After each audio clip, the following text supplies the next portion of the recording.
Welcome back, everyone, to this week's episode of Booking the Territory, the Unprofessional Wrestling Podcast. For today, we are covering WCW Saturday Night on TBS from June 22nd, 1991. I am sitting here with Doc and not Hardbody Harper. We're actually recording on a normal day, although you won't hear this for several weeks, maybe 2.5 or 3. Harper just got with us 2 minutes before we were starting. Brah, I forgot to tell you, I got Wildcat business tonight. It would have been nice if he'd have mentioned this a few hours ago, Doc, because we were sitting around with our thumbs up our ass waiting on the superstar. Am I right? The champ needs his car washed. Yeah. I fail to see how that's my problem. You know how it is, bro, with him. I guarantee you he gets more fame and possibly more money from this show than he does from Wildcat. Yeah. I mean, because he doesn't. Let's be honest. I mean, there's not that many. Well, it's not fair because since 2020, it's not like they've had tons of shows. Because it's not my fault. We provide a safe and sturdy business model for him to ply his craft in. Plow his craft. We're pandemic proof. I wouldn't say that, man. The pandemic was not kind to us, but I'm not crying broke either because at least, we were great. Brother. We continued to be great throughout this pandemic. We were so good during the pandemic and such a blessing. I'm ready for another pandemic so we can show how great we are again. I don't know about that. Did you say a pandemic again? Yeah. No, I don't. I would rather not cry. It's not the illness that I'm scared of, even though I had a nice little battle with it a couple months back. I don't want to be cooped up at home, okay? Shit, that's been the best part. Okay. I don't know about that. I got tired of being home all the time. I just texted my wife. She's about to get mad at me. I said, can you talk a little louder? Thanks. They're in there yelling like they fucking at a football game or some shit. They have something to say. Oh, God. Anyway, so real quick, Doc, before we get into some flips and dives and, the Outlaw Mud Show shenanigans that this show is known for, I want to give a special shout out to our largest paid contributors monthly, Disrespectfully Classy, Marky Blassie, Mike Childry, Joe Ice, and good old Justin. Thank you for your generous support on Patreon. And shout out to Ian Riccaboni. He actually sent me something recently. Former ROH announcer or play-by-play guy, and I guess he's doing stuff on AEW, although I didn't mention that to him. Yeah, they went after him on the Jericho's group went after him the other night. They need to leave him alone, or we'll have to get involved. Well, I just wanted to mention, like Ian had mentioned to me, he was a little behind on some things. Let's just say that with the show. But anyway, he is getting a kick out of like 90 and 91 WCW. He's also, as we've said, let's go ahead and say it. He's probably the best play-by-play guy in the wrestling business today. Yeah, by far. It sure ain't Excalibur. It hurt him that the legends of the business have decided to give up on the job. But we won't hold that against Ian. How about that? Yeah, but you can't say that because, I mean, at one point, Gordon Soley was a legend. He and Caprice were a damn good both. They're the best duo there is around right now. There's nobody else. And if you had to do a three-man booth, I would do him, Caprice, and throw Taz in there and see what happens. Maybe, but really they don't. Let me tell you why those two are so good. Because back when ROH was a thing, they would be the two people, and then they would bring in random a third person, one of the talent, and they had chemistry no matter who joined them on commentary. That's not easy to do when you bring a third person in here and there. So, but yeah, no, he was just telling me he gets a kick out of 90 and 91 WCW in the show. 90 was pretty ridiculously bad. 91. I mean, we're halfway through, and it's been really good. I mean, behind the scenes, it's been bad enough to drive off the greatest wrestler of all time from his home promotion. But on the outside, from the outside, it looks great, right? I mean, when you think about where we were in 90 and Captain Mike Rotunda's crew and Jesus, the Abdullah thing and Norman and just the stupidity, Ninja Turtle Norman. You can say what you want about PN News and Johnny B. Bad. Man, nothing, that ain't even close to how stupid Ninja Turtle Norman was and Abdullah as a babyface, which I still laugh at the fact that Cornette defended Abdullah as a babyface. I could not believe, okay, Corn, no, I'm sorry. No. But 91 is some really good stuff outside of, like you said, they're about to drive off the best talent they ever had because Jim Herd is a complete Because Pizza moron. Man thinks he's got some ideas. Because he's going to roll out his 5th different gimmick for Brad Armstrong in 3 years. He wanted to call him Spartacus. Well, Sparty for short. I want you to think about that. He wanted to give Ric Flair the Spartacus. Just tell the girls your name is Sparty. Yeah. And I've heard Sullivan say this. He's the reason we don't have any more promos because he didn't think people wanted to watch people talk shit. So that right there tells you what little he knows about the business. Yeah, Sullivan said it, Cornette said it, and it's because of what he knew about the business in Kansas City. Because they didn't do that in St. Louis. Right, and how they had a lack of promo, so he was like, oh, no, we don't need all that. And then to make matters worse, not only did he eliminate the promos, but then he went WWF style with those picture insets, that are like 15 seconds. And, God, nobody wanted to see that after all the, smack talk that we saw on Saturday night on TBS in the studio. I mean, that's like going from, a freaking filet mignon steak to, gristle. It's like, what are we doing here, man? Can we get the steak back? Yeah. It's just stupid. But Doc, hey, man, I was wondering what we were going to talk about in the beginning of this thing because it's only been a few days since we recorded because we've been trying to get some things done due to life. But we're such good chums that we can always think of something to talk about. I totally agree. By the way, while I'm thinking about it, I do want to mention Doc and I have to date, as of us recording this, we're going to probably maybe miss a week or two, but we'll catch up. But there may be a gap. We have covered pretty much every episode of Tales from the Territories on our Patreon feed. And the last few, or maybe not the last few, but the last one for sure, we really enjoyed Polynesian Pro, which would have dropped several weeks ago by the time you hear this. But if you're not a patron, now is a great time to become one, not only because of the clashes and the pay-per-views and all that stuff, the ECW shows, the NWA Power shows, but these Tales from the Territories have been a lot of fun, lots of great stuff. tinyurl.com/PatreonBTT. But on a serious note, Doc, that Polynesian Pro episode was pretty damn good. Just from us watching it and then reviewing it. Wouldn't you agree? Man, I did some looking after that show. Because Sullivan was talking about Americans going to Samoa. Dude, that was 3,000 miles from Hawaii. He made it sound like you hop over there, in an hour to the next island. It's another ocean away.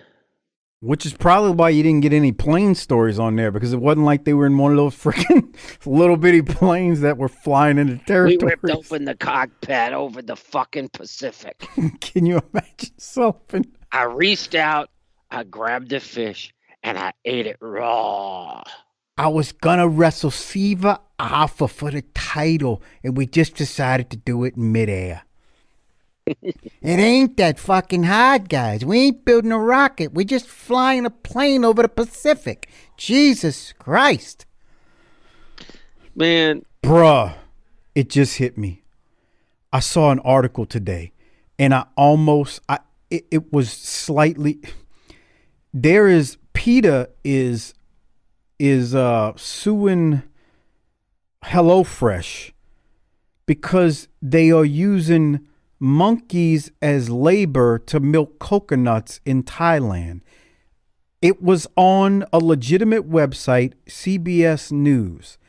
And when I read it the first time, I said to myself, we finally know what they do to monkeys in Malaysia. But it was Thailand, so I couldn't say it.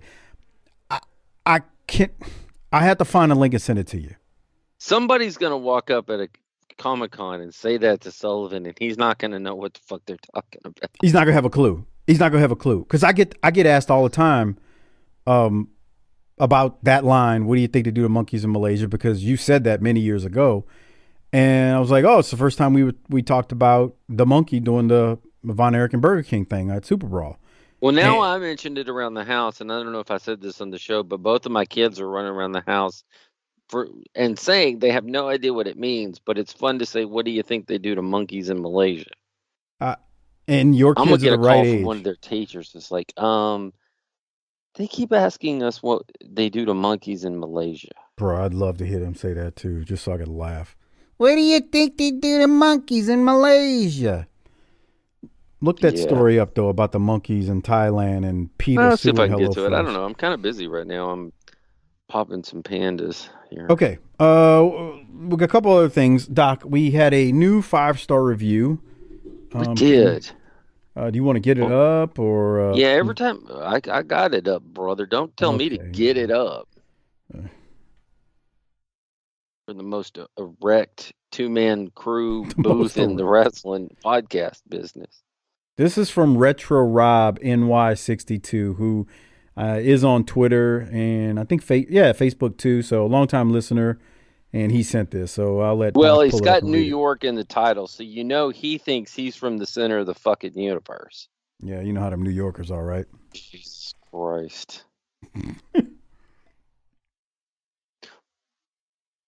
Worse than people from Philly? Yeah, actually they are. Oh, okay. Well, in a different way. They're both wretched pieces of garbage. The New Yorker is more self-centered and egocentric about, again, like that the everything revolves around New York. Philly's just a bunch of criminals. Just sewer trash that, nothing. I mean, look, I wasn't going to say this, but I guess I have to. I said if I'm carrying the one correctly and using my abacus properly, this is going to come out on December 1st, correct? I believe that's right, which we're, okay. Half a month ahead of that right now. So this won't be new news when you hear it, but I got to tell you, man, I sat there with my pants around my ankles watching the Washington Commanders beat the Eagles last night. It was phenomenal. You blasted one off for that one, huh? Oh, shit. I Jaworski'd everywhere. He's not lying. He and I bet me. You that the crime rate was off the charts. And how bad must it be? Because, I don't like Washington either. I know. You hate him. Yeah. All I know is when this comes out, if Carson Wentz is taking snaps, something's fucked up in football. How about that? I hear you. Can we read that 5-star review? Okay, so anyway, Retro Rob. This motherfucker all of a sudden is probably going to be a Jets fan. He ain't like the Jets since Richard Todd was taking snaps back there, but all of a sudden it's Jets, Jets. Jets and the Mets and the fucking Knicks, man. We got y'all's Jalen Brunson, bro. We're coming back. Jesus Christ. Anyway, thanks, Rob. Here's Rob, like talking to friends. Great old school wrestling podcast. They make you feel like part of the group. That's what I'm doing right now. How does it feel, Rob? Doc is the first Cowboys fan I haven't wanted to choke. 5+ stars, even outside of the Tokyo Dome. Yeah, I love that. That's a shot at Uncle Dave. We're 6 stars worldwide. That's I've told you. I've laid this out. You don't have to like the Cowboys. I suspect that most of you don't, and that's your problem. But I was born here. I'm loyal to my team. I hate my owner. We haven't had a good coach in God damn it, 28 years now. I watch every game. I'm like Charlie Brown with the football, just landing on my back when Jerry does something stupid. What do you want me to do? Who am I supposed to like? The team that's in first place this year? Whatever that is? No, I don't think anybody I'm a said that. Chiefs fan. I'm a Chiefs fan now. Mahomes, brother. Oh, those are the worst kinds of fans. Yeah. The I'm not one of the I ones hate, who bounce around it's the joke. You're either the bandwagon fan or you're the I like the Lakers and the Yankees and the Cowboys. I Look, know I a probably dude. wouldn't like. Here's the thing: I probably wouldn't like the Cowboys if I wasn't from here, because I hate the Yankees and I hate the Lakers. I know a dude from Dallas. Now he is a Cowboy fan, but he's He's also good, a good fella. Hold on, he's a Lakers fan, and he's a Yankees fan. Mm. Now, if that don't scream bandwagon, I don't know what does. Dude, So am I a bandwagon fan?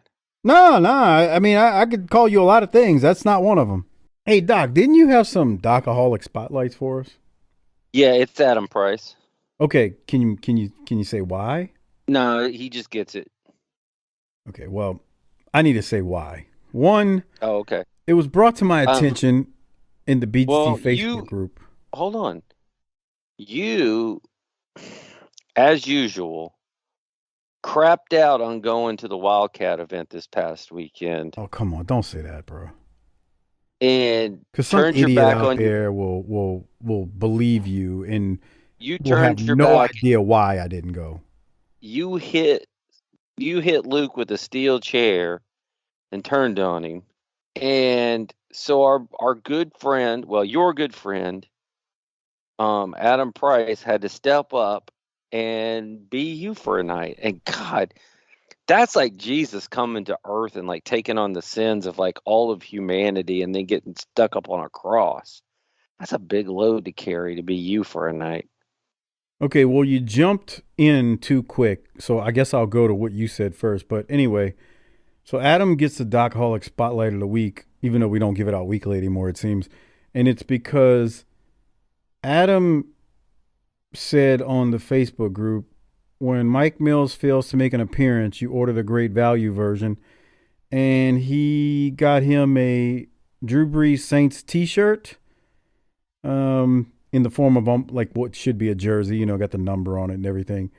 And then he wore my favorite hat that everybody hates, my Kangol. Except his was beige instead of black. But I got to say, that was pretty damn good. It's that shithead hat. It was pretty good. But I got to tell you, that's not the one that popped me. I mean, that popped me. Don't get me wrong.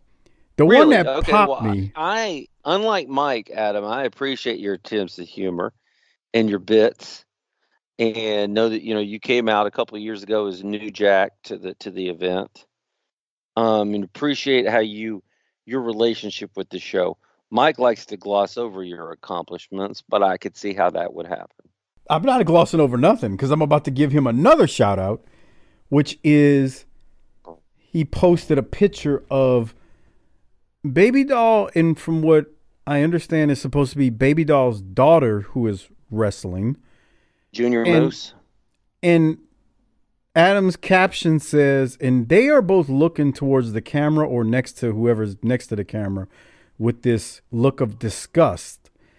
And Adam says, this is the look you get when you ask if Buddy Landell is your daddy.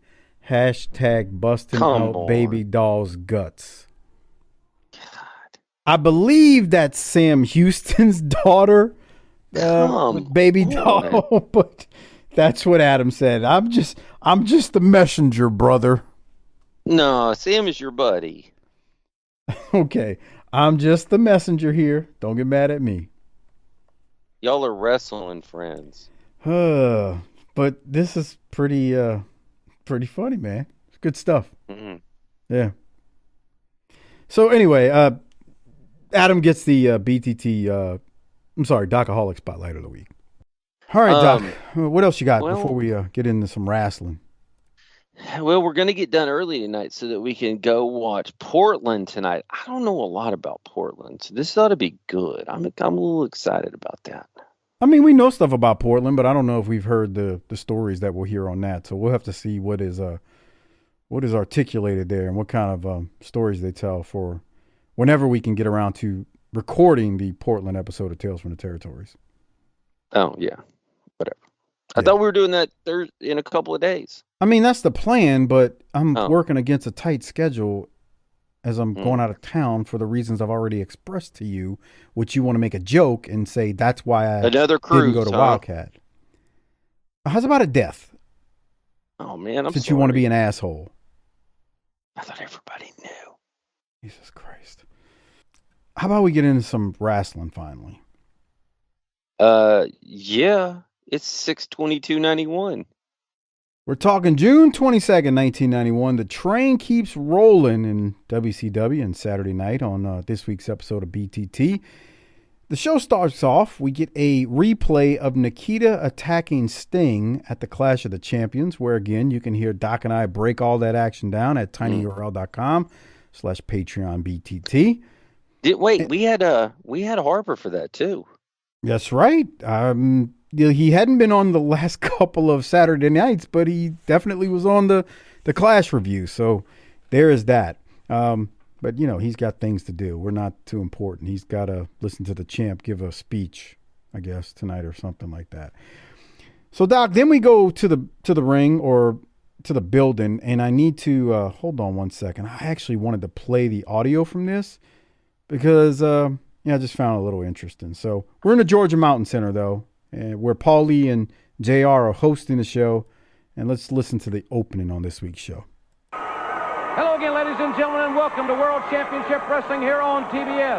Jim Ross and Paulie Dangerson coming to you from ringside in the Georgia Mountain Center. Ladies and gentlemen, at the top of the program, you saw that footage from the Clash of Champions, and we will hear some comments a little bit later in the broadcast from the Stinger. We have a tremendous main event for you here today. It will be representing the Steiner brothers, Scott Steiner, and he will take on representing the Hardliners, Dick Slater. A tremendous program. I'll also be talking to the Z-Man as he returns to World Championship Wrestling. But Paul, the fans, I'm sure, are very noticeable of the absence of Missy Hyatt. She's very distraught over what happened at the Clash of Champions. I think you should be ashamed of yourself. Well, I really am, I had the meeting with Mr. Jim Herd, and I want to explain to the nation right now. What happened was that Jason Hervey was walking away. I went to leave the ring. I lost my balance. I tried to grasp the top rope. I tripped, and my phone hit him in the head. And I want to tell you and everybody out there, I'm really, really sorry for what happened to Jason Hervey. I mean, you've never known me to lie, have you? Only when you move your lips. Ladies and gentlemen, it's going to be a great hour here on TBS. Let's go up to Gary Michael Capetta. So, I know you don't like replays, Doc, but he might get another Rolex just for talking about it. Yeah. Missy is still distraught, and JR says she isn't here, and JR says you should be ashamed of yourself, Paul, at what happened. And Paul explains it. He says he tripped and fell and accidentally hit Hervey in the back of the head. That's what I saw happen. I mean, no disagreement from me, dude. Do you think that WCW always provides a safe working ring that's a flat surface without bumps? Ask Davey Boy about that. He got slammed on the trap door. Yeah, it happens. He tripped and fell. Unfortunate for Jason Hervey. Thoughts and prayers to him 30 years later. T's and P's, brother. Thoughts and prayers, Bubba. But you agree with what I said? You didn't mind that replay, did you? No, it was great. Yeah. He, like you said, he might get another Rolex. He might get another one. That'd be 3. Oh, Jesus. Now, I have a question here, and it's not meant to be a spoiler in any way. It's a legitimate question. Scott Steiner's really hurt right now, isn't he? That's what I always thought. That's what I always thought. That's what I always thought. I always thought he was legitimately hurt. Okay. Because they're going to do... We're going to see some stuff coming up. Yeah. But, yeah, that's got to be hurtful for the hardliners coming in to get in with a hot feud with the top tag team, and one of them get hurt. Yeah. Because they're literally coming in to tag or to feud with them, and you can't even get into the feud because one of them's hurt. So, unfortunate. We keep moving after the intro, and we go to Steve Austin, stunning Steve Austin, with Lady Blossom versus Sam Houston. We ain't seen Sam. Sam Houston's second mention of the show. Yeah. Ironically, and we hadn't seen him in a while. Where he been over in the WWF? Well, I mean, he's been a few places, but never mind. I tell you what, he's a little more filled out here than the last. I was gonna time. say that he looks like he's been knocking down some 12-ounce curls here. Yeah. Definitely. He could use that though. He was a little painfully thin. Sam something else, man. I don't know what that means. You want a handful of my nuts? Walking around the dressing room one night eating freaking nuts out of a can. You want a handful of my nuts? Oh Jesus, dude! I got to tell you, my 10-year-old and his buddies are on the D's nuts jokes. Oh God, what do you expect? Well, here's the thing. I mean, you and I could have D's nuts jokes, but it would at least be funny. Maybe. I don't know. His are any combination of words to set up D's nuts. Well, that's what 10-year-olds do, I think. Yeah. That's great. Doc, what do you have with Steve Austin versus Sam Houston here? Maybe I was thinking that, maybe Sam could get a beard. Join up with Dutch. Oh God, we're gonna talk about that later because we got another one of those Desperados clips that. If you play the whole thing, I'm leaving. I took extensive notes, so I'm gonna talk through it. Okay. And it'll play in the background while you and I have a discussion, but I'm not playing the audio from. It's like 8 minutes long. It's ridiculous. Brother. But you said something to me as we work towards the finish here. Austin ducks a lariat, hits a back elbow on Sam. Sam flies out the ring. Austin's actually going to win with just a lariat, and that's it. Yeah, a lariat. This was after Lady Blossom hit Sam in the back of the head, as you just saw if you're watching on the video version on Patreon, with her shoe when Sam was on the outside of the ring. You said something earlier to me, though, as we're working to the finish here. You said, man, I got to say, 1 hour long wrestling shows are where it's at. It's true. And I got to say, look, there's going to be that Desperado segment in this show, but the pacing of this show is just so much better. And it's mostly because you only have an hour to fill. Like Sam and Austin here did not have a long match. I mean, it was like 4.5 minutes, maybe. But it was good. It was good. It was a good little 4.5 minutes. I don't feel like Sam Houston jobbed to him. It was competitive. 4 minutes. Sam gets hit in the back of the head with a high heel. That's one of the main reasons he lost. And it was good. And I just gotta agree with you, man. Don't get us wrong, man. We loved when Saturday Night was 2 hours when we were kids. I think when you get older, though, you your attention span, you got a lot to do. That 1 hour is just gold. Well, all right. And I like college football, but I can't handle these 4.5 hour games. I've said this before, though, as we go to Paul Lee in the Danger Zone. I'm sorry, Paul Lee in the Great American Bash Control Center. The thing about football that makes it work, even though games are long and you'll have a whole day of games, is you have an entire off season. Right. So you miss it. And when you're watching some of those long games, you're like I thought about it this weekend. I'm going to miss this in May. I almost tweeted it out, but I was like, it has nothing to do with my actual team. I get depressed thinking about, man, it's mid-November. College football regular season is about to be over. Hey, speaking of that, can you tell me what is going down in Canada? Oh, yes. As we record this, my Winnipeg Blue Bombers in the Eye of Gibson and PN News, our team is playing for the strap this coming weekend, Sunday. Is that the Grey Cup? That is the Grey Cup. They're going for the third in a row, three-peat. And I don't know if they're going to pull it off because Gibson seems to think the quarterback's, Zach Caleros, our quarterback's ankle is fine, but he rolled that ankle pretty damn good when he got tackled. And I don't know, man. I'm not a doctor, so I guess I'll just have to see what happens on Sunday. Okay. We'll see. They're playing the Toronto Argonauts. Oh, yeah, that was who drafted Rocket Ishmael back in And the it's day. Flutie's ex-team as well. All right. Yeah. All the way up in, I believe, oh, God. Santa's Workshop? Saskatchewan. It's going to be freezing, dude. Oh, my God. I mean, they're up in freaking northern Canada, man.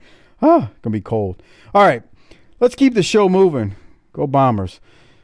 Like I said, we get a Great American Bash pay-per-view control center review with Paul, and he mentions that Sting and Nikita will battle each other in the Russian chain match. And then Paul Lee... Oh, wait, never mind. It's after this.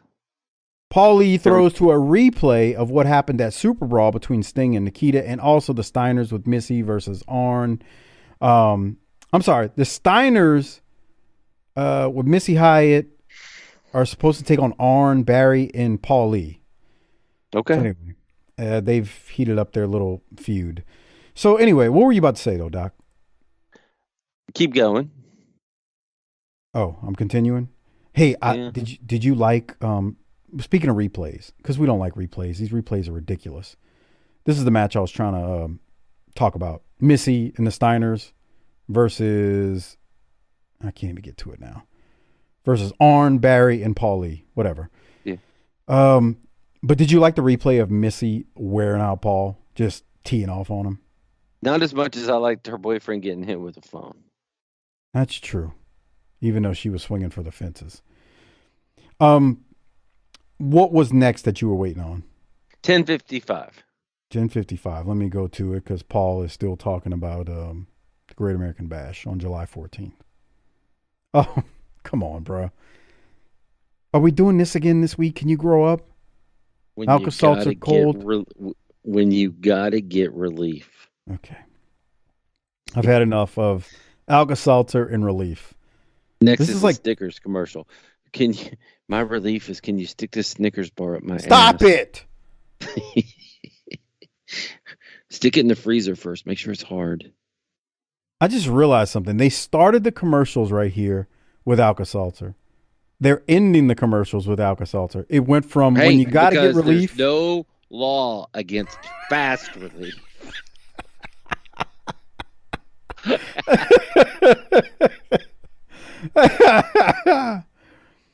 Well, when you're Jaworski, man, when you're a guy like Jaworski, I guess the only way is fast because that's the only way you get to 24 times in one day. I mean, there's no laws. I don't remember if it's this guy I went to high school with or what. This dude's this dude one time is like telling me something. He's like, man, once I tried to see how many I could do in a day. I was like, okay, that's not something you needed to tell me. He tried to see how many times he could get relief in a day on his own with no assistance. What was his answer? I don't remember if he said something like 4 or 5. I was like, Jesus, that thing must have hurt by the end of that. That shit was puffing out dust fumes by the end. Dude. Exhaust. All right, we come back from commercial after the multiple relief segments, and we go to a replay of Ricky Morton beating down or sneaking Robert Gibson at the Clash when Morton became Richard Morton, who still looks hilarious with that fluffy mullet and suit. Any other thoughts on this replay, Doc? I could have lived without this replay. I like the other one so far. This one, whatever. Anything? I still think there's money to be made in this Gibson Morton thing, but it's probably not going to happen. Yeah, not if you believe what Ricky Morton said in Smoky Mountain, where he's like, they turned him on his partner and all that stuff. But there was money to be made from it. I mean, they were former world tag champs multiple times. And it's just, yeah. But like everything, I don't say everything, but like most things during this era, it's not like they're going to print money. So what do we do here? And I'll once again say, I don't know if I said this during the Clash, Terrence Taylor has really remade himself. 100%. And I didn't give enough credit back then to it, but I'm doing it now. Okay. He's done a phenomenal job here. The next and when segment, I say phenomenal job, it's not that he should be in a cage with Rick for the title. It's based on his location on the card. He's knocking it out. Absolutely. Next segment or match is Mr. Hughes, who has Ricky Morton out there with him in his suit, versus former Smoky Mountain Wrestling talent, or future Smoky Mountain Wrestling talent, if you're watching during this time period, Jumpin' Joey Maggs. Ricky Morton continues to look absolutely ridiculous in that suit, but that's cool. I just don't see him in a boardroom anywhere with a suit on. But anyway, Doc, let me get your thoughts on this one. Another quick, fast-paced match, but it was what it needed to be with Mr. Hughes beating down Jumpin' Joey Maggs. So the legend is that Mr. Hughes has narcolepsy. Yeah. How does that work? I don't know, but when you're around somebody that has it, it's the most amazing thing you'll ever see. And I say that in all sincerity.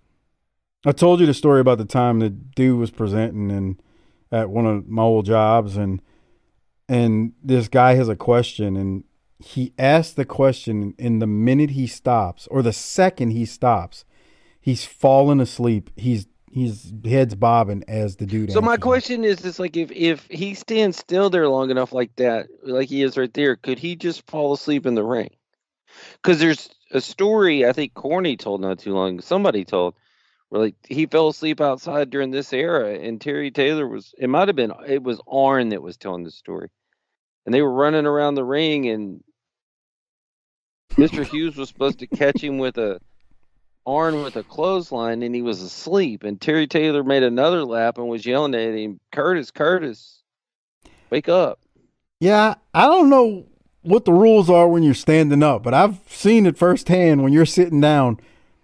You finish wrapping up your with that shit, bro. That's what terrifies me, because you're sitting down, and I mean, look, I've been on the road with doing these mud show wrestling gimmicks, and I don't have this. So, and I've been so tired. Okay, small detour. Who's the worst wrestling driver you've ever been in the car with? Like, never again. I ain't doing that.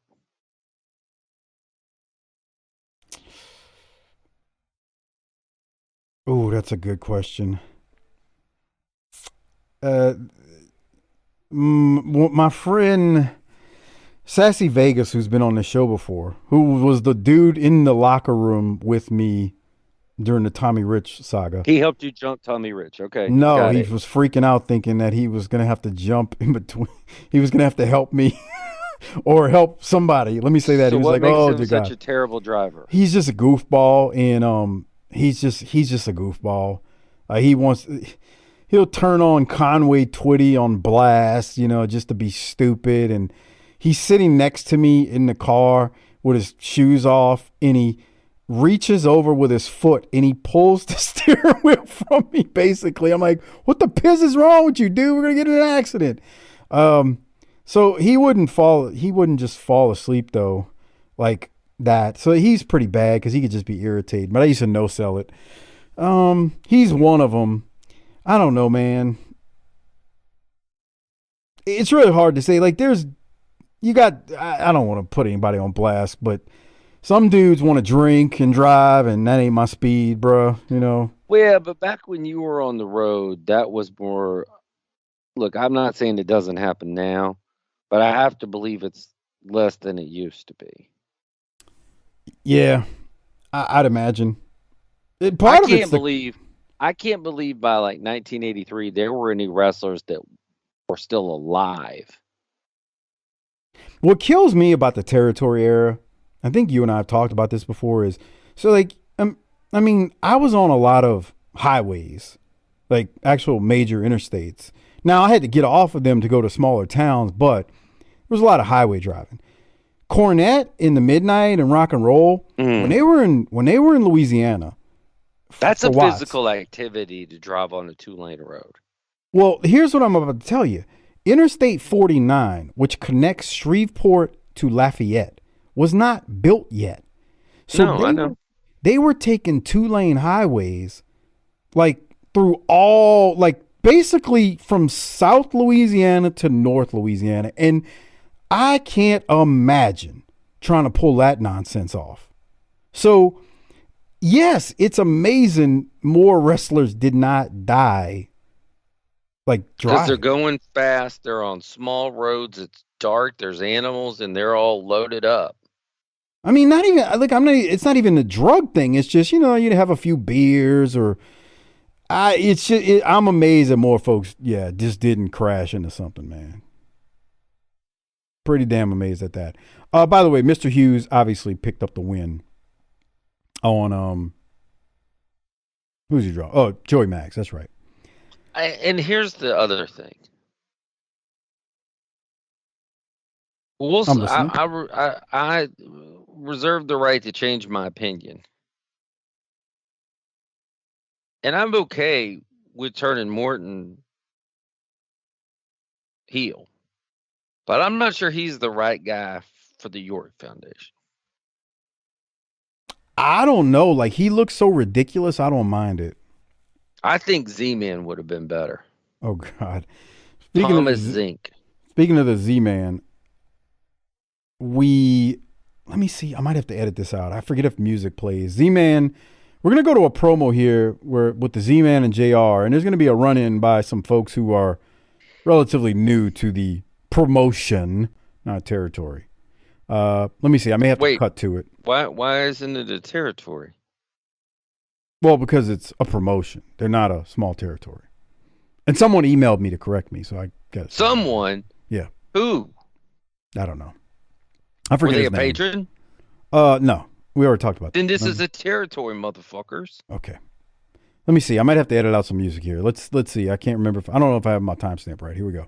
It's great to see the Z-Man back, ladies and gentlemen. And now, without any further ado, please join me in welcoming back to WCW, the Z-Man on TBS. I mean, he gets a reaction. You hear that?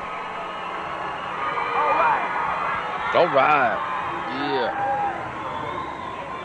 I give love a bad Certainly name. great to see the Z-Man back in action. I know that you've been working hard to get yourself back at 100%, but one thing that motivated you was all those great get-well cards from fans just like we have here. That's right, Jim Ross. You know, World Championship Wrestling, you're the greatest fans because you didn't forget about the Z-Man. And I just want to say thank you. And I'm not forgetting about you. Thanks a lot for all the cards and letters. You know, Jim Ross, it's an uphill battle, but I never gave up. And, you know, everyone's goal, every wrestler's goal here in WCW is the gold around your waist, that World Championship belt. Right, Jim? Oh, God. World's Heavyweight Championship, the ultimate goal for all of you, I'm sure. And I know that's what you have your sights set on. Well, as I said, you're one of the great young studs here in WCW. There's a lot of great competition right now, but you look to be back at 100% and ready to take on anyone. I feel great, Jim, and I'll take on all comers. I'm still the same Z-Man. I was injured, but I made a comeback, and I'm here to show the people that I'm ready 100%, and I'm back. Uh-oh. Okay, hold on.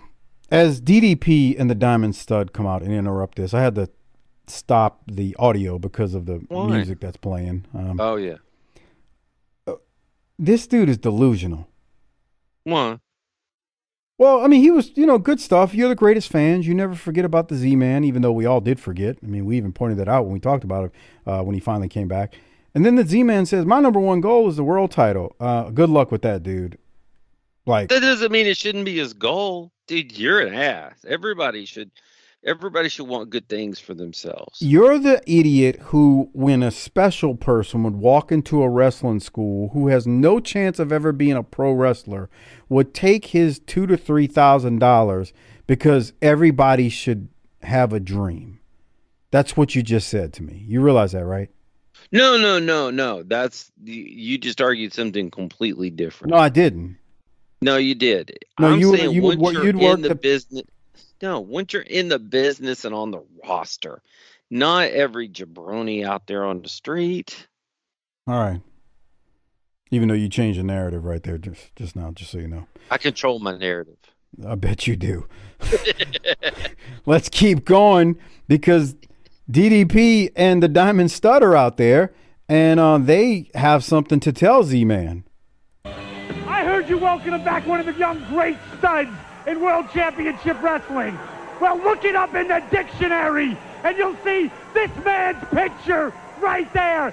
6'7", 298 pounds of twisted steel and sex appeal. My latest acquisition, the Diamond Stud.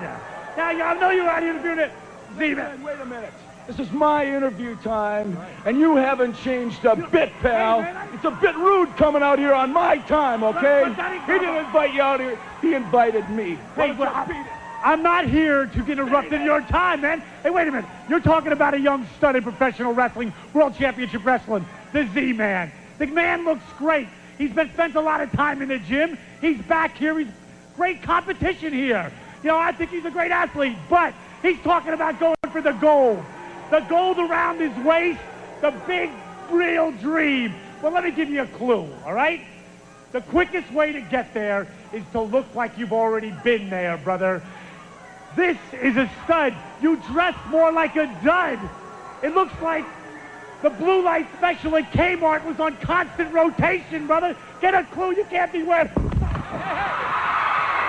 Whoa! And the Diamond Stud just leveled the Z-Man.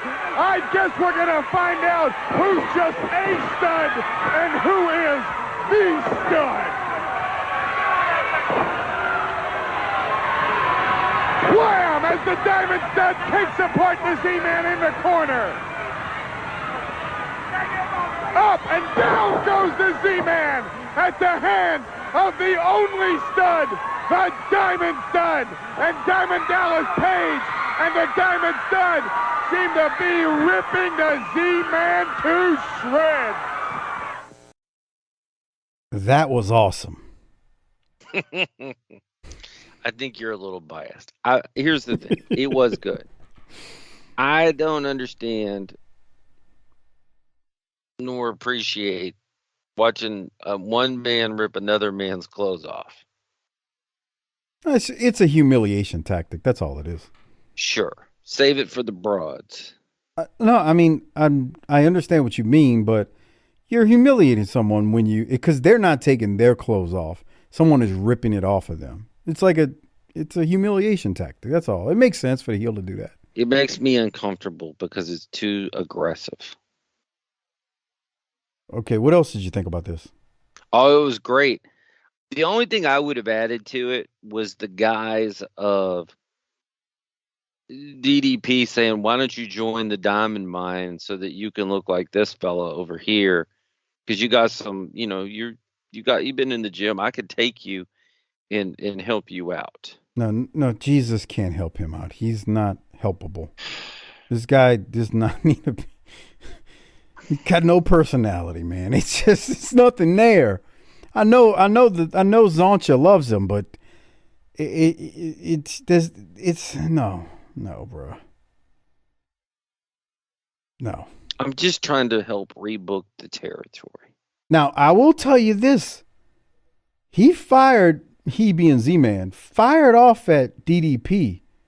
God, DDP looks like Kenny Omega right here. He fired off at DDP. And he went off on him. Here's the dirty secret. I'd rather watch DDP wrestle than Kenny Omega. Oh, yeah. 7 days a week, twice on Sunday. But Z-Man cut a decent promo when he told DDP to, get out of here and stick it. Don't interrupt his time. And remember back in the day when I was into DDP yoga? Yes. It was helpful. Sure. What? It's not a shot on DDP, anyone. I ain't doing yoga. Oh, I still do the stretches all the time from it. I stretch too. Yoga.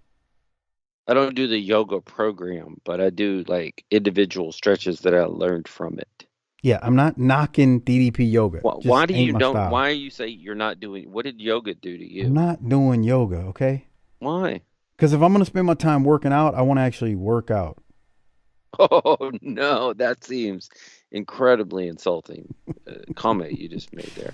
I'd like to apologize to all of our Army listeners who do yoga, and I'd like to encourage you to continue on your fitness journey. Right. On that note, any other thoughts on DDP and Z-Man getting beat down and stripped down to his Well, britches? obviously, I'm interested to see where this goes next. Yeah, let's see what happens here, man. Yeah, maybe the Pillman and Zink can get back together.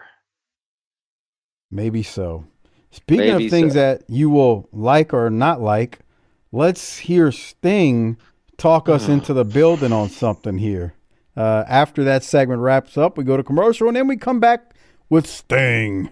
Nikita, I am sick of you, and I plan on doing something about it, and I plan on doing it tomorrow night in the Omni. It's going to be you, Texas death match.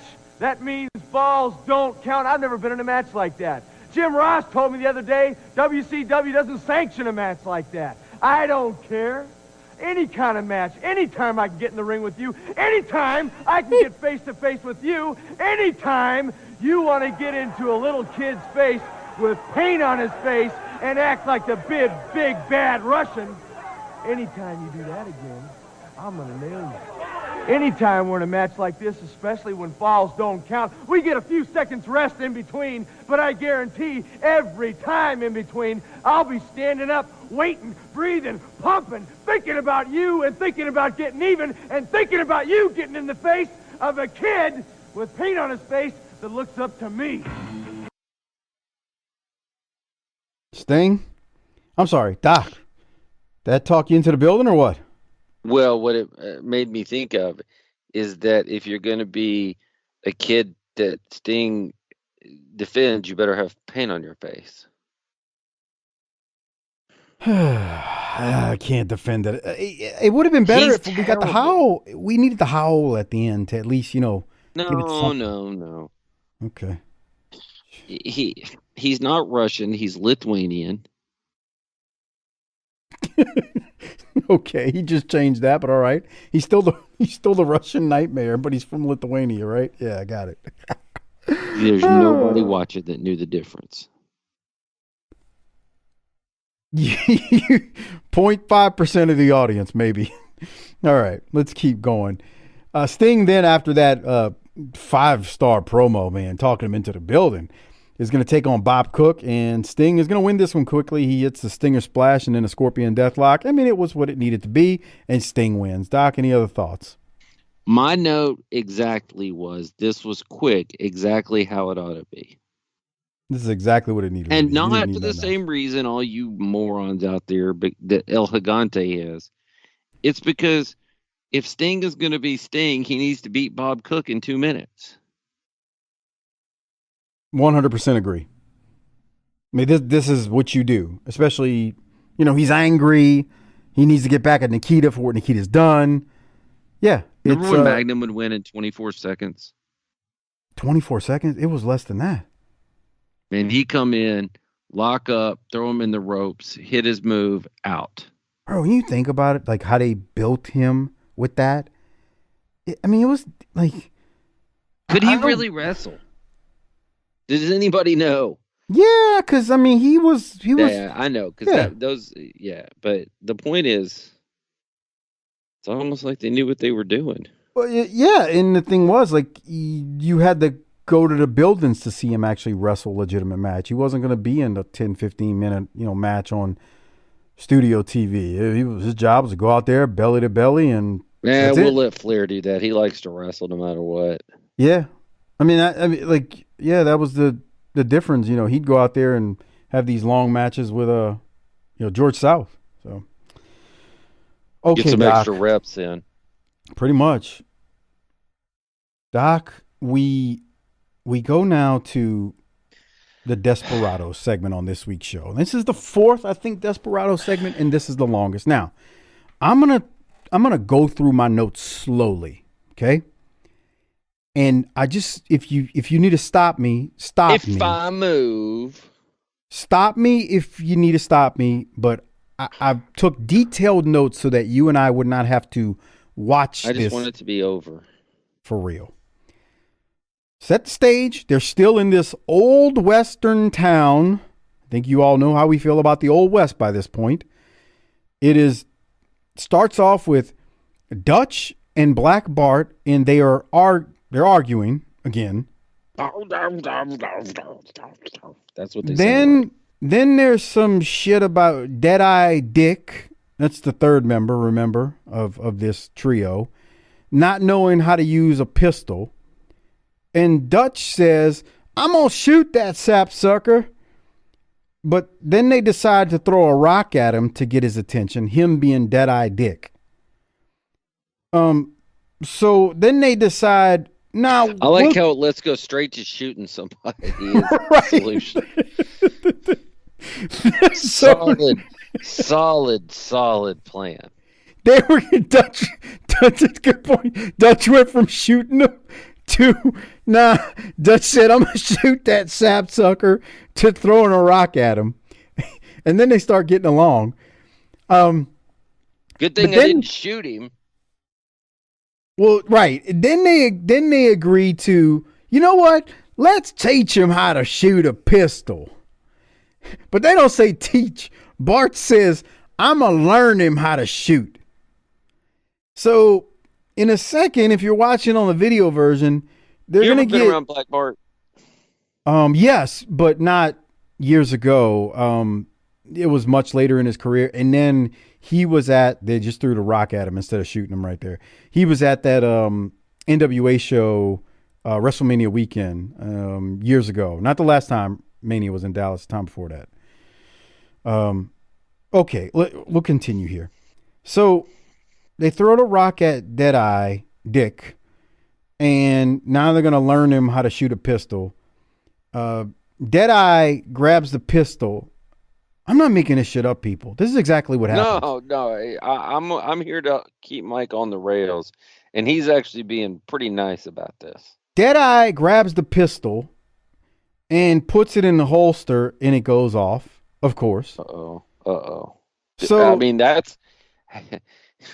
if you're Plaxico Burress, that's a problem. Yeah. So... look it up if you don't know. So... Dutch once again decides he's going to shoot Deadeye Dick. By the way, always one of my favorite players. I love that dude. Plaxico? Yeah. Okay. We'll talk about that after this segment. Okay. I'd rather talk about Plaxico, but whatever. I'll let it go. Dutch decides he's going to shoot Deadeye Dick, but Bart once again stops him. Somehow this leads to Deadeye Dick shooting a bullet, or shooting a gun, in which the bullet ricochets off of everything in the town and eventually hits the marshal that we talked about last week in the hat, and it knocks the marshal's hat off. At this point, I'm watching this going, what is this nonsense, and who is pulling a rib here? But I'll continue. So then Deadeye, because the bullet ricocheted and hit the marshal, or the sheriff in the head, Deadeye Dick is put into jail. So now Bart and Dutch need to break him out of the jail. So they sneak past the sleeping marshal or sheriff, and they get the keys to open the jail so that they can break Deadeye out. Bart throws the keys on the desk after he opens the jail and closes the door behind himself. So now Bart, Dutch, and Deadeye Dick, all of them are in jail. And Bart says, we're never going to find Stan Hansen now. Now, I talked very slow about what just happened, and there's still, as we watch the video version, Deadeye just shot the gun with the bullet that ricocheted off the sheriff or marshal's head. Doc, I don't know what the piss Jim Herd is doing with this nonsense, we've seen some dumb stuff in wrestling that makes no sense. There's a lot of stuff you can tear apart nowadays and in the past.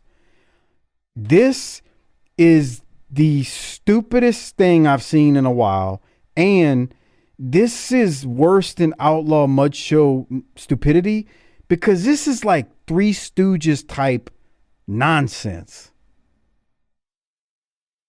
I don't even know where, like, I can't even take it serious to really talk about it because it's like bad acting, a bad skit. Like, what was the end game for this nonsense? I mean, what did they do? Okay, so what is this? So here's the thing I bet Dutch would say to try to flip this around and work a little bit. Now, Mike, how much was I getting paid to do this? And how many bumps did I have to take? I'd love to know the answer to that. I'm going to tweet Dutch and ask him that question. Because in his mind, he's getting paid to do Three Stooges stuff. And regardless if it's good or not, he's getting paid to not have to get his ass whooped.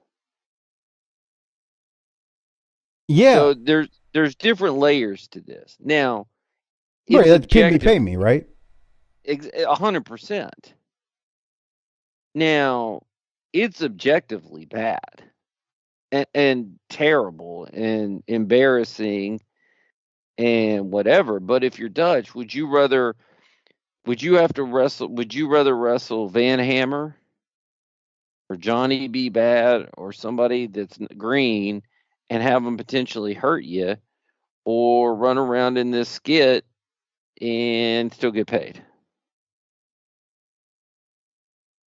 I mean, I feel like Dutch, even Black Bart, or even Collie. Yeah, I feel like all of them are. There's no way these three dudes are at this moment are thinking this is good TV wrestling nonsense. Dutch is a smart guy. He knows better at this point. I agree.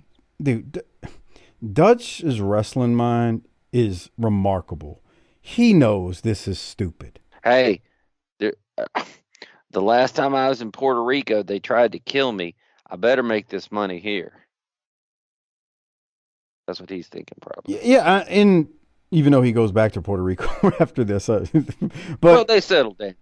Yeah, but you talk to Dutch, and he knows. Like there's no way 1991 Dutch Mantel's like, yeah, this is a good idea. Let's do this. He's in the RVD pose when they yell cut. No, he's after this is over, he's looking at Bart and Collie and is like, do you believe this dumb shit? He probably said something like, I did worse once with a donkey in Tijuana, but they didn't have it on camera. Yeah, Pin me, pay me is happening here. You'll be the first to say, and you say this all the time, that wrestlers are stupid. But that doesn't mean that they don't know when the creative is bad. Yeah, when it comes to certain things, wrestlers are dumb. But then you got really good-minded, minds for wrestling like Dutch. And I mean, look, Black Bart's not horrible. It's just that, Black Bart's smart, is wise to the ways. Yeah, and Collie's smart too. Like these guys know what good wrestling is. These aren't like this is. We got us some money, Mark, here, and if he wants us to do some dumb shit, then I guess we better figure out how to do it. I mean, just look at this scene that I stopped on right here. Or look at this cut with them in the jail. They've locked themselves in a jail while trying to break their buddy out, who got sent there without a trial for shooting one bullet that ricocheted all over town. Which goes back to what I was originally saying. I don't even know what the end game of this is. I know they're looking Stan Hansen, and I think they were. I think they went into this thinking Stan Hansen would do it, and Stan Hansen said, "Nah, bruh." Yeah, And now, go ahead. Go ahead. This ain't the worst thing they're going to do. I've seen that shit where they start looking for Sting. Yeah. I know it's in my dark period, but I got curious one night. And I know the end game, like I know they're supposed to be looking for Hanson, but there's no, like. But the worst part about it is this. Oof. And here's a parenting lesson, a life lesson. It's okay to make a mistake. Stop making them though. Right.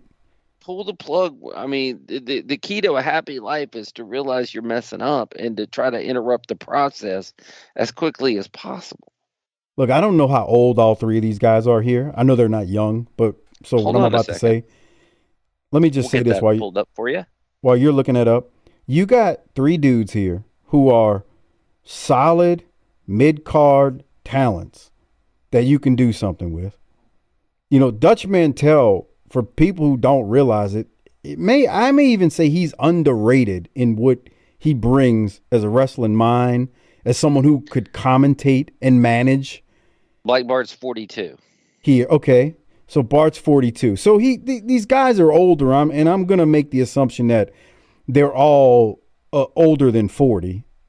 Dutch is 41. Okay, so there you go, dude. So two of them are much younger than you and I are right now, and they look much older than you and I are right now. But so to the point you're making, Bart's 41, Dutch is 40. Bart's 42, Dutch is 41. Randy Colley's 41. There you go. So they're older, but there's still something in the tank as solid mid-card talents. This is what we do with them? Jesus Christ. You know, I hate this saying because our wives say it, but ugh, I can't even. I wouldn't go that far. Okay, I've beat this dead horse, Doc. I'm not going to beat it any longer. Any other thoughts on this? This is like a paper shredder, but for money. It's like they put your eyes in a meat grinder. All right. I got no more. I just, yeah. All right, which one of these two guys is more sober? Well, I don't know, but we got another fast relief commercial before we go to it. You just, fast relief. Let's go to, so after we come out of commercial and the whole Desperados gimmick, we go to Dick Murdoch and Dick Slater, the Hardliners. They're with JR. Let's see what they got to say in this promo. They're ringside. Welcome back, everyone, to World Championship Wrestling. Jim Ross here at ringside with the Hardliners, Dick Slater and Dick Murdoch. I know that you won a championship match with the Steiners. You hurt Rick Steiner at the Clash of Champions. I understand you've hurt Scott Steiner. He will be unable to wrestle here today, Dick Murdoch. Well, let's get one thing straight. Let's get both the Steiners out here right now, and let's put up those World Heavyweight Tag Team Championship belts. And if they ain't got the guts to do it, then forfeit them right now. Forfeit them. They're not going to forfeit any belts. What's the matter with the Steiners? Are they hurt or something? What's the matter with them? Why don't they come out here like the true champions they are? The men are supposed to be the toughest tag team in wrestling. Well, they're not too damn tough because what happened to them? Well, come on, Steiner. If you got any guts, come on here and wrestle right now. So the music starts. They call out the Steiners. To answer your question, Doc, I believe Slater is a hair more drunk. He's more red. That's how I'm judging that one. He also has no clue where the camera is. Yeah. Dude, that guy used to have Dark Journey. When she was young and all the way live. So I'm told. You don't have to be told. She was something. Okay. Boy, she was oof. Is that a conversation you can have with Sasha? Hell no. I mean, no. Just because. Okay, take a look at this broad. When I was a kid, can you see why I was wanting to risk it all for her? She's just gonna say, "Oh, she's all right. She ain't that great. It's fine." You know how women are. Women hate on other women. Oh, 100%. Yeah, it could be their looks. They got too much makeup on. That outfit don't look right on them. They shouldn't have this on. Bruh, it was their shoes. They're not put together right. Yeah, they you know, bruh, you know what kills me? I can't believe she was showing that much cleavage. Dude, you ever listen to women critique, like if they're at a wedding and they critique what the wedding party wears, the girls, like what kind of dresses they, bruh. Those were certainly some interesting choices from the wedding party. Oh my God, they'll go, I don't know why she picked out that for them to wear. You know, she should have thought about this, and bruh. You know, meanwhile, what the guys in the audience are thinking? That bitch is kind of hot. I hope her dress falls off. They don't think that, but that's what we're thinking. The dudes are looking at the bridesmaids coming down, going, "Huh, she fine." I wonder if that girl is wearing any under bridges. No. Grow up. We need a strong breeze to blow that up so I can see. Bro, you know what I thought about just now? I'll tell you this. Okay. So real quick before I tell you what I thought about, because it's coming up on the video here. So they call out the Steiners. Rick comes down, but no Scott, because Scott is injured. And Rick Steiner, he basically was like, "I'll fight you right here and right now." And they get in the ring, and him and Slater start brawling. Now, in my notes, Murdoch, he's got tights on in his boots. Skinny legs. But no. He's got that long button-down shirt on, or button-up shirt on. And when you look at it, the first thought I had is he wearing underwear? Like, come on. Or no, does he have tights on? Because there's a clip in Mid-South where Murdoch comes to the ring in his tighty whities, and he literally takes his trunks out of his bag and puts them on. He came to the ring in his underwear and puts his trunks on at ringside. If I'm Bill Watts, I need to fine him for that. Nah, he ain't getting fined for that.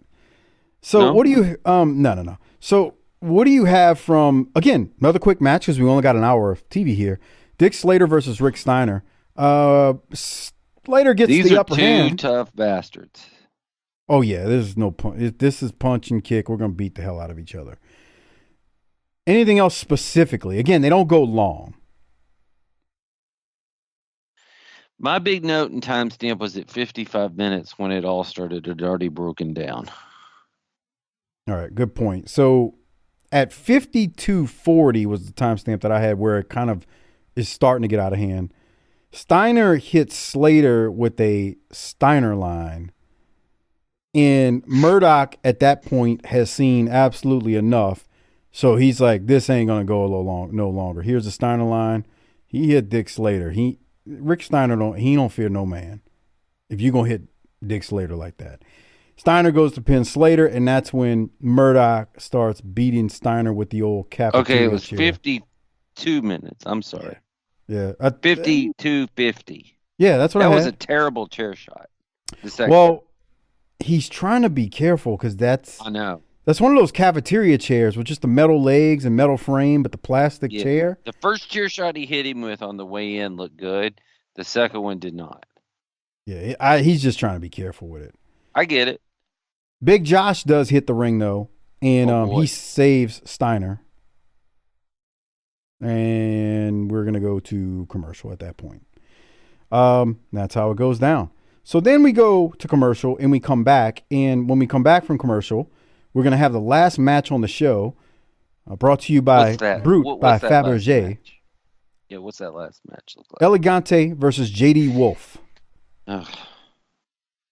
who looks like a third-grade math teacher. Not one I would want around my kids. No, me either. Doc, we get a picture-in-picture from Sullivan and One Man Gang. Elegante is going to put the claw on J.D. Wolf and pins him. Out of nowhere, Sullivan hits the ring and attacks Elegante. One Man Gang hits the ring too, delivers a few 747s. They cut Elegante's hair, which... Yeah. Why not? Bro. I got so much respect for One Man Gang and Sullivan, and nothing makes me want to see Elegante. Nothing. How many times do you think Sullivan ended up telling Hurd, Jim, he can't wrestle. He can't do anything. And Hurd said something like, fuck it, we're paying the guy. And Sullivan would say something like, it'd be better to pay him to stay home. You took the words out of my mouth. Well, then pay him to stay home. Hell, you freaking paying the Iron Sheik to stay home. Oh, my God. This is terrible, man. Nobody wants to see this. No This one. is how you close a show. Like, the only thing that would make me want to see this is if they just stretched him out and he was completely bloody. There's nothing here. It's dumb. I got nothing. This is dumb. This was a good show, though. Like, I don't want to, and it's crazy to say that when you think about 10 minutes we're eating up on the Desperados and this stupidity. But they do cut his hair with some clippers, so that's good. Anyway. All right, Doc. So we got to rate it and hand out some Rolexes because this is how they go off air. Before we do so, just a reminder, I've already begged already, but I'll beg again. tinyurl.com/PatreonBTT. Become a patron. Get access to all of our Patreon shows, the Tales from the Territory shows, our Clash for the Champions, our WCW pay-per-views, the NWA Power shows, the ECW shows with Mike and JV. Please become a patron. tinyurl.com/PatreonBTT. It would be greatly appreciated. There's no ads, so it's a way to, send some funds to the show that we could use on the show and put back into it. All right, Doc. Rate it, Rolex it. Rating first. You go. What are you giving it? 1 hour long, so that gives it a little bump, right? It does, but this is, look, we're not Harper here. We're going to try to do this correctly, and this is difficult. Because that Desperados thing was a significant part of it was a significant part of the show. And it was terrible. Terrible.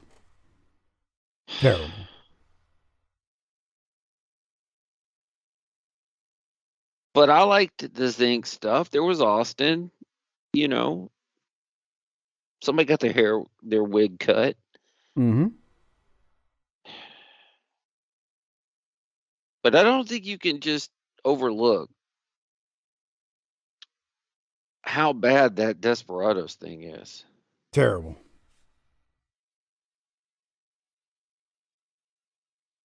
And I'm stuck here between two grades. I'm trying to talk myself into one or the other.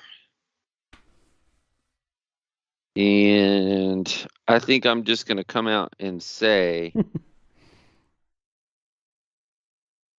I want to say B-. And I was going to say B, but that was, as long as it was to take up that much of the time and to be that bad, I feel like there has to be some sort of, I'm going to do what WCW was afraid to do, which is enact some sort of penalty for this. I think I agree with you. I got to give it a B. I mean, that segment was like 7 minutes uninterrupted. And this is an hour with commercials. Yeah. It was 7 minutes uninterrupted. So that is a significant part of the on-air offering. Yeah. So I'm gonna give it a B as well. So then that goes I said B-. I'm sorry. I'm gonna give it a B. You gave it a B-, but I understand why. So then we go to who gets the Rolex. So who are you giving your Rolex to?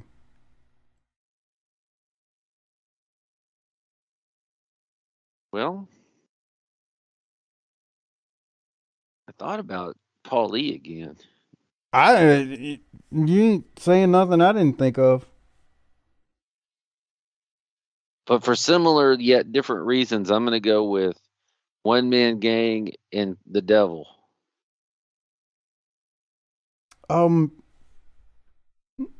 That's a good one.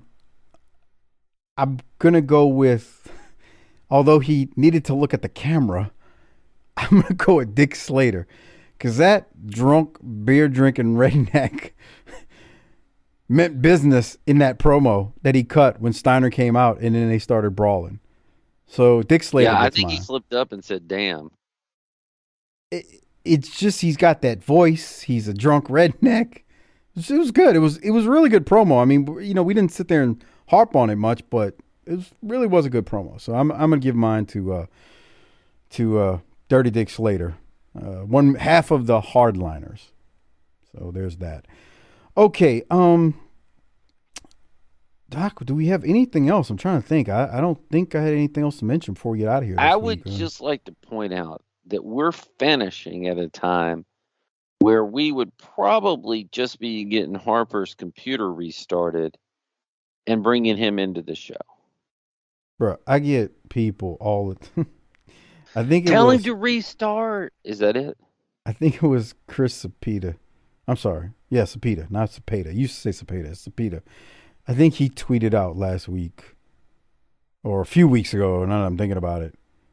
It was one of the ones where Harper didn't restart and we were having all kind of issues, which happens every week now that I think about it. And he said the first 10 minutes were the best part with Harper not knowing how to work his computer or needing to restart. I'm just like, I always find it amusing. Like you and I, that frustrates the shit out of us. I'm glad somebody is deriving some level of enjoyment from the pain and agony that it is to drag his carcass over the finish line each and every week. Well, specifically with the IT help desk stuff, you and I we are like hotter than 6 suns at him. Okay, so just in case this came up tonight, I timed how long it takes my computer because I leave it open and up and whatever. So to close down Skype from the last call we had and restart my computer and have Skype back up took 2 minutes and 28 seconds. I mean, it doesn't take him long when he finally does restart. You do realize that, right? Whenever he yeah. When he restarts, it's it's done and over. It's not like we're sitting there for he's calling us back within 4 minutes. And I did it with an hour before the show started. Of course. Because that's what sane, rational people do. So that if there was some sort of wacky update, it wouldn't be my fault that we wouldn't cash in on the blessing of finishing early. If you had to gauge how long or how many minutes of time, hours of time we've wasted due to technological or waiting on Harper before we start, how many hours of time he wasn't on at the beginning, 6.5 years, 7 years. He started in November of 2015. Yeah. So 7 years. How much time have we wasted either waiting for Harper or helping him on the help desk? Impossible to know. It would just make me angry. Now I will say this. We have a lot less problems than we used to have. You mean tech-wise or? Yeah. Oh, yeah. Our shit used to be a disaster. Somebody was on the moon every week. Skype was a disaster more times than not. I mean, it still can be from time to time, but... It can be. But I think you forget how ridiculously mud show and like literally how close this thing, like, fuck it, we're done. This was on a damn near weekly basis. I know there was one time where there was some major Skype problem and I think it delayed us like an hour and a half starting or something, and we were just like, well, is this the end? This could be it. Because Doc and we're like ridiculous when it comes to being on time, and it was just the most punctual two-man booth in the business. It was throwing us completely out of whack. You want to know the real reason this show comes out on time every time? every week for all these years straight. And for most of that time, there was a Smoky Mountain show as well, or half of the time. And the patron shows are out on time. It's because we are the most ridiculous two human beings when it comes to a schedule than you could possibly imagine. Like, okay, so it's Tuesday evening, right? Mm-hmm. And we've got soccer tournament this weekend. It's gonna be cold out there. Fuck.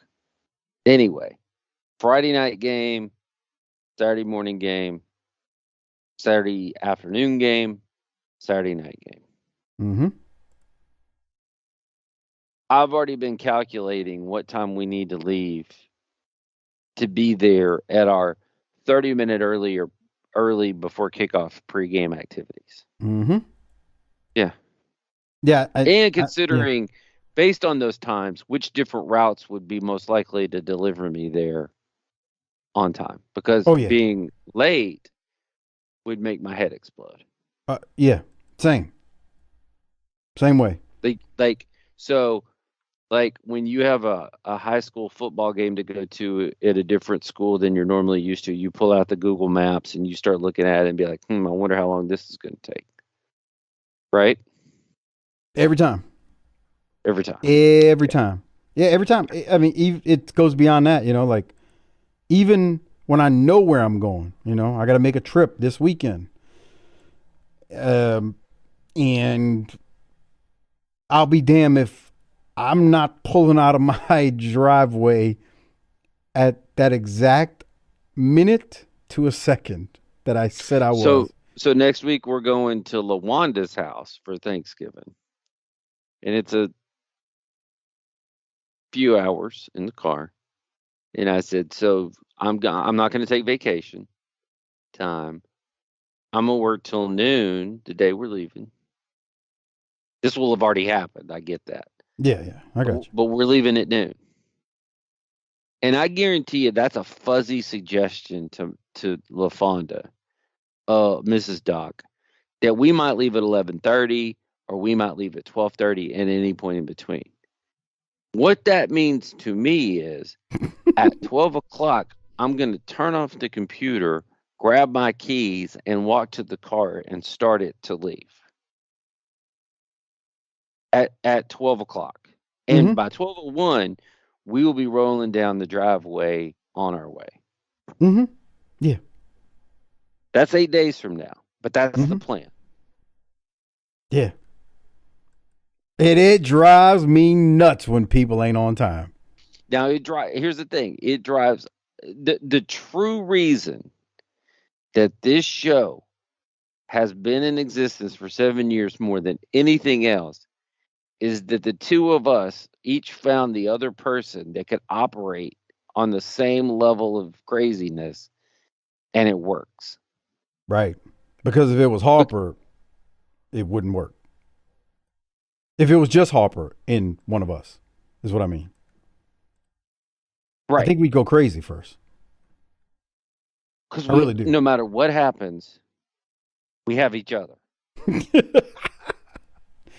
But seriously, like when people want to know why it comes out on time every single week or at the same time, it's because there has been meticulous calculation. Like, I don't have many meetings tomorrow.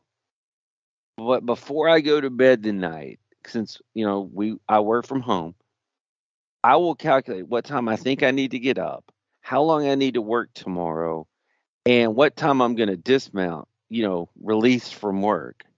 Oh, yeah. And so that I can get a run in so that I can then take the boy to soccer. Yeah. I mean, that's how we operate. Put a little pre-thought and effort into your life. That's what I'm saying. But Harper, on the other hand, hasn't decided if he's recording with us by mid-afternoon of the day of the show. No, he actually needs a text message to ask him, hey. Meanwhile, once again, last night I said, okay, I'm going to start by this time. I'm going to log off at this time. Then I went and ran 3 miles around the neighborhood, came home, worked a little bit more, took a quick shower when I got the call, hey, we're going early, and was then just to prove how, so that you're like, hey, we could start 30 minutes early. I'm like, all right, yeah, hell yeah. Then just to up the ante a bit, I'm like, I'm on 5 minutes early. We can go ahead and start even five more minutes early. I'd have been on. That's 300 seconds extra. Yeah, I would have been. Go ahead. Don't discount 5 minutes. That's a long time. I would have been on. The only reason I wasn't is because the Mrs. was just walking in the door and needed help with something. You could drive down the field and win a Super Bowl in 5 minutes. That's a lot of time. Oh, God, could you? And on that note, I think we've beat the listeners to death over the head with our time. All I'm saying is that if there's two groups of people that are listening to that. There's a group that's going, they're a little crazy, but I get where they're coming from, and I'm kind of like that too. And there's the people that are like our two misses that are, this is stupid. All I'm saying is, you get a little bit further in life if you adopt a little bit of what we're talking about here. And on that note, I think that's going to wrap things up, man. So why don't you hit the tagline? Let's roll and get out of here. Fuck it, bitch.